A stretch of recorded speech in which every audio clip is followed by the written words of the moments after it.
with Minecraft getting archaeology, sniffer and torch flowers, cherry blossom trees, and buff jukeboxes. There are so many questions on how these new blocks behave and act compared to old ones. Does suspicious sand work like other sand? Can the new seeds and plants be composted? Will the decorative pots ever be able to hold anything? Hello there, Ray here, and in today's video, we'll be answering all those questions. Let me know if I missed answering any others. Make sure you're still subscribed and leave a like, and let's get into it.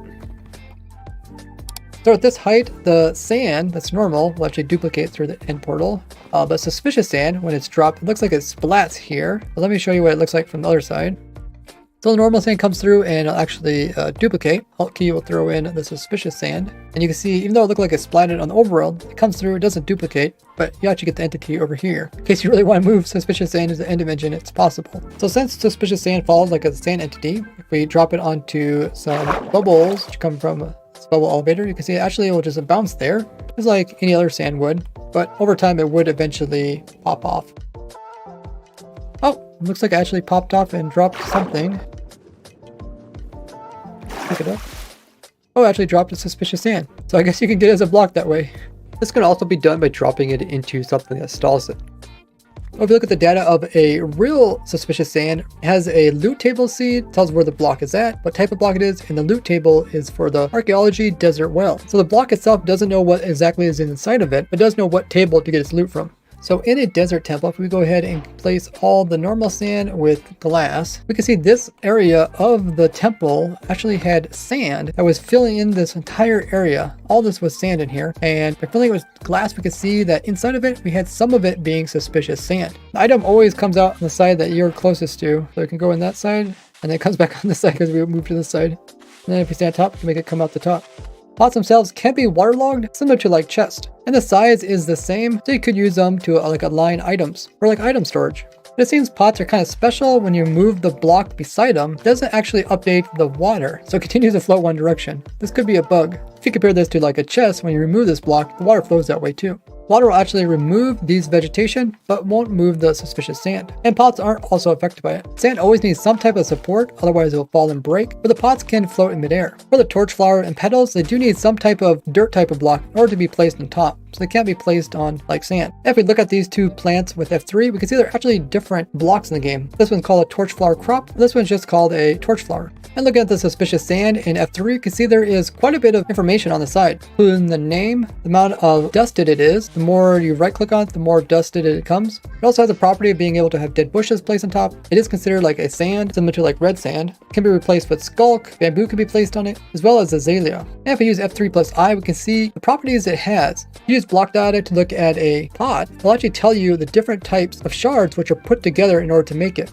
Not normally when using the data get block command on a block. If it's not a block entity, it won't give you any data. So because it works on stuff like the pot, it is possible for them to actually give them an inventory, although it looks like they're block entities, so they can store this information. Now, oddly enough, even if you have a pot that doesn't have any of these logos on it, it's just a completely plain one, when you're holding it in the hand, you can see that it does show up with logos. It also shows up logos in the hotbar, but when you place it down, there isn't actually any images on it. When you drop it, there's a weird big dark blob. Looks like the dark pot is actually when the player throws the item collides with the player's head, and you can actually see inside of the pot, which is black, I guess, if we go ahead and unpause it. So if you go into spectator, oh wow, yeah, we can definitely see the black bottom now.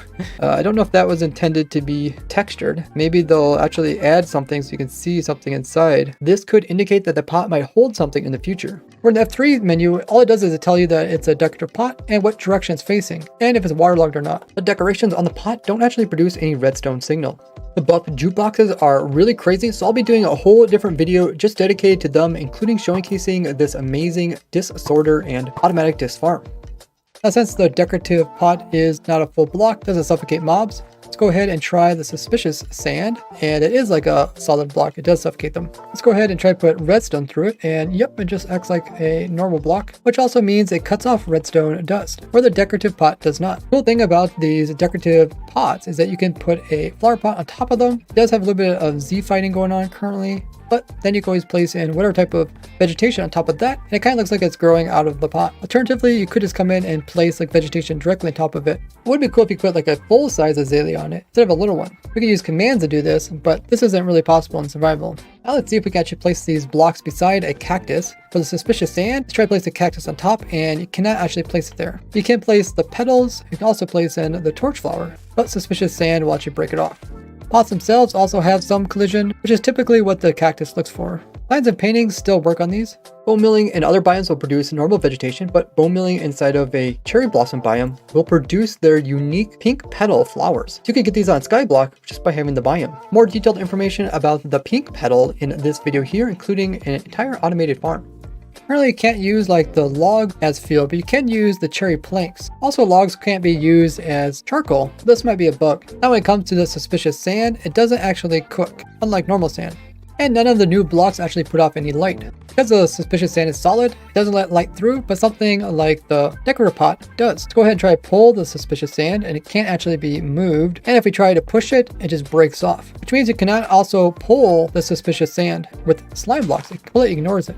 Otherwise, Silk Touch doesn't work on it. If we try to push the pot, it also breaks off, but drops as an item. Same thing for the torch plant, as well as the petals. So let's go ahead and try to use the seeds on the composter. The seeds work, so does the torch flower, and so does the petals. With petals giving the least efficiency for composting, torch seeds next, and the best being the torch flowers, being equivalent to these other items. When it comes to flammable, let's go ahead and see if we can start a fire on any of these. Doesn't seem that we can. Easy way to tell if something's flammable is actually clicking on the side of it. If it places the flame against it, then it can be burned. And when it comes to these big trees, you can see that the leaves as well as the wood is all flammable.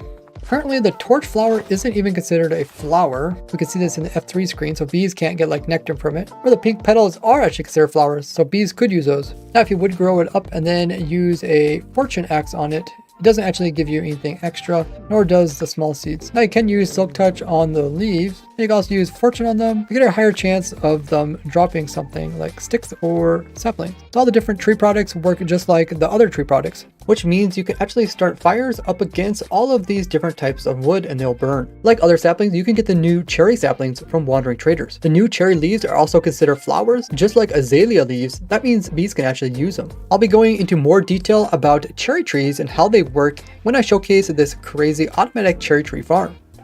Now when the sniffer does sit down, it doesn't actually change its hitbox. Notice the actual little white line stays the same compared to when it stands up. Unlike most mobs, when you hold their food, which is used to breed, they'll follow you, but these guys don't. Let's look at the data of these big dinos by doing the data command. So they got a lot of attributes similar to other mobs. When spawned in, their health is 14, which is a little bit higher than some passive mobs. Since sniffers are passive mobs, you can put them on leads, which is a great way to move them about.